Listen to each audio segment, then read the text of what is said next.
इनके गांव में सड़क न रहने की वजह से ना जाने कितने लोगों की मौत हो गई। गांव से निकल नहीं पाया, उनका इलाज नहीं हो पाया। अगर 50% से कम भ्रष्टाचार, अगर जो योजना हमारे पंचायत में उतरे हैं उसमें कम अगर भ्रष्टाचार हुआ होगा तो हमें फांसी दिया जाए। तो बिहार में भ्रष्टाचार के खिलाफ आप अयोध्या में आके अपना हाथ काट लेते हैं। आखिर क्या रीजन होता है कि आपको हाथ काटना पड़ता है? उस पंचायत के लिए न्याय चाहिए, इनको जो है ब्लॉक के लिए न्याय चाहिए, इनको जो है राज्य के लिए न्याय चाहिए। ये अपने लिए नहीं लड़ रहे हैं, ये अपने बिहार के लिए लड़ रहे हैं।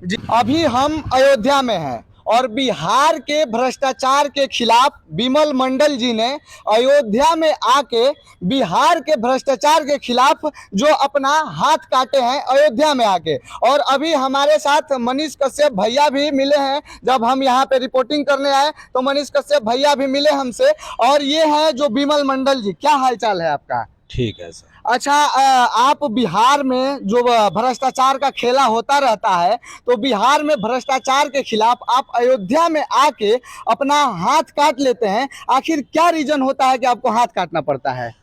17 साल से हम संघर्ष कर रहे हैं भ्रष्टाचार के खिलाफ जी।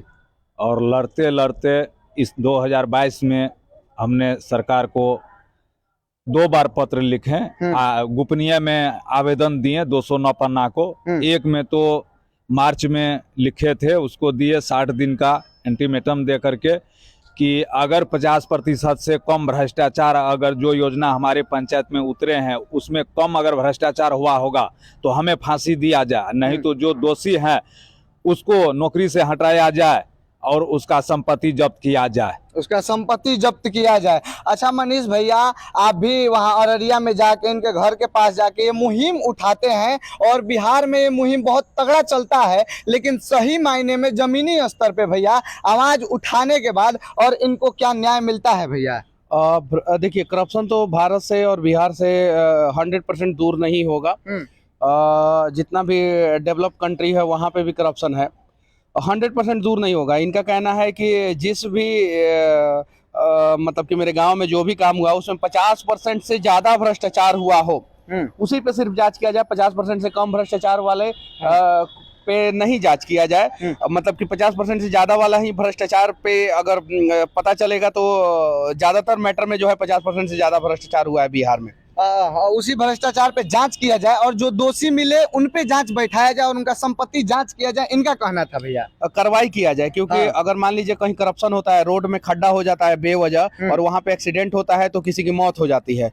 नेशनल हाईवे, स्टेट हाईवे और किसी भी प्रकार का डिस्ट्रिक्ट से कनेक्ट करने वाला मेन रोड में किसी भी प्रकार का खड्डा नहीं होना चाहिए। जिस भी रास्ते पे जो है आप अगर 20 से ऊपर के स्पीड में चलते हैं, 20 से ऊपर के स्पीड में, वहां पे खड्डा नहीं होना चाहिए। लेकिन सड़कों में खड्डा होता है। इनके गाँव में जो है सड़क नहीं था।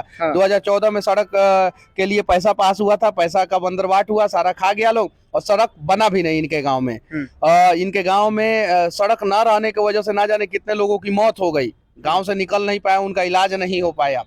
ये चीज है। उसके अलावा नल जल और भी बहुत सारी चीजें हैं, जबरदस्त भ्रष्टाचार हुआ है, तो इसी के लिए आवाज उठाते रहते हैं। अच्छा भैया, एक सवाल रहेगा, जब आप वहाँ पे पहुँचते हैं अररिया में, इनके गांव में पहुँचते हैं, तो बोला जाता है कि बहुत सारे लोग और बहुत सारे नेता ऐसे हैं जो कि इनको पागल बोलते थे जब ये लड़ाई लड़ते थे भ्रष्टाचार के खिलाफ। बहुत सारे लोग नहीं, बाद में हम लोगों को पता चला इनके गाँव वाले लोग जो है इनको बहुत रिस्पेक्ट की नजर से देखते हैं। गाँव वाले लोग जो करप्ट है, भ्रष्ट है, भ्रष्टाचारी है, जो नेता है, वही लोग जो है मतलब इनको जो है गलत सलत कहते थे। लेकिन वहां पे आपके जाने के बाद बहुत सारे नेता लोग आए हैं, बहुत सारे जिला परिषद, वार्ड पार्षद जो भी आए होंगे वहां पे, लेकिन जो पागल इनको बोलते थे वो लोग कहाँ थे? क्या वो वही लोग थे? लेकिन जब आपके आने के बाद, आपके कैमरे में आने के लिए या जो भी मैटर हो उसके लिए वो लोग वहां पे आते हैं, और क्या वही लोग हैं जो उनको पागल बोलते थे?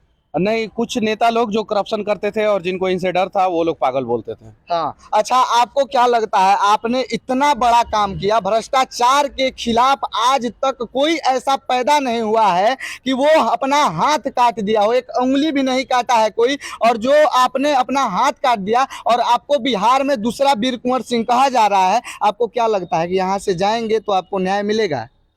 यहाँ से हम तो फिर से मैं कह देना चाहता हूँ, बार बार आप पूछ रहे हैं इनको न्याय मिलेगा, इनको न्याय ही नहीं चाहिए। इनको उस पंचायत के लिए न्याय चाहिए, इनको जो है ब्लॉक के लिए न्याय चाहिए, इनको जो है राज्य के लिए न्याय चाहिए। ये अपने लिए नहीं लड़ रहे हैं, ये अपने बिहार के लिए लड़ रहे हैं। जी सही बोले ये कि अपने लिए नहीं लड़ रहे हैं, बिहार के लिए लड़ रहे हैं, क्योंकि आज तक इन्होंने बहुत सारे पत्र लिखा, उन पत्र में एक बार भी जिक्र नहीं था कि मेरा इंदिरा आवास नहीं है। जो भी हो, ये अपने समाज के लिए, अपने राज्य के लिए ही लड़ रहे थे। सही है ना? सही है। और यहाँ से मनीष भैया भी हमारे साथ हैं, विमल मंडल जी भी साथ हैं, और पूरे बिहार के लोग ये जो न्यूज है वो देख रहे हैं, ये वीडियो देख रहे हैं, और सबसे उम्मीद रहेगा कि आगे भ्रष्टाचार के खिलाफ हमारे राज्य में, बिहार में ऐसा ना करना पड़े। ये सरकार से उम्मीद रहेगा भैया कि सरकार इस पे एक्शन ले और कुछ संज्ञान ले। भैया आप क्या कहेंगे? देखिए, मैं बार बार बोलता हूँ कि अगर गांव स्मार्ट हो जाएगा तो अपना शहर स्मार्ट और देश स्मार्ट अपने आप हो जाएगा। यहाँ पे शहरों को स्मार्ट करने की मतलब की तैयारी की जा रही है। विनती है आप लोगों से कि गांव में जो फैला हुआ भ्रष्टाचार है, जो ब्लॉक के माध्यम से भ्रष्टाचार होता है, उससे बड़ा भ्रष्टाचार कहीं नहीं है। राजीव गांधी ने कहा था कि सिर्फ और सिर्फ गांव तक आने में 10% हो जाता है, 90% जो है ऊपर ही खा जाया जाता है। आज के समय में वो 10% की जगह पे 20% आ रहा है, लेकिन उससे ज्यादा नहीं आ रहा है। गांव में, शहरों में 50, 60, 70% तक आ जा रहा है, 80% तक आ जा रहा है, 90% तक आ जा रहा है। वहां पे भी भ्रष्टाचार है, वहां पे 10, 20, 25% भ्रष्टाचार है। लेकिन गांव में किसी भी योजना में कम से कम भ्रष्टाचार है तो वो 51% है, कम से कम, यानी आधा से ज्यादा जो है गांव में भ्रष्टाचार है। तो उस पर कार्रवाई होना चाहिए। अगर एक गांव में, इनके गांव में ईमानदारी पूर्वक जांच हो जाए और जितने भी बीडीओ, सीईओ, इंजीनियर, जितने भी लोग दोषी पाए जाए, नेता दोषी पाए जाए, उनके सबके ऊपर कार्रवाई हो जाए, तो सारे पंचायत के नेता और सारे ब्लॉक के बीडीओ सीईओ सुधर जाएंगे। हाँ। सारे ब्लॉक के। और कुछ बीडीओ सीईओ ईमानदार भी है, ईमानदारी पूर्वक काम भी करना चाहते हैं, तो उन्हें काम नहीं करने दिया जाता है, तो वो लोग भी ईमानदारी पूर्वक डट के काम करना शुरू कर देंगे। तो ये चीज है। तो इनका गांव का जांच हो, सार्वजनिक किया जाए कि क्या क्या जांच हुआ है और उस पर कार्रवाई किया जाए। और विमल मंडल जी का मांग भी था कि पूरा न्यूज के सामने, रिपोर्टर के सामने, मीडिया के सामने जो कि है जांच किया जाए, जांच हो, उसको मीडिया में सार्वजनिक किया जाए, सार्वजनिक रूप से जांच किया जाए। नहीं, जांच किया जाए।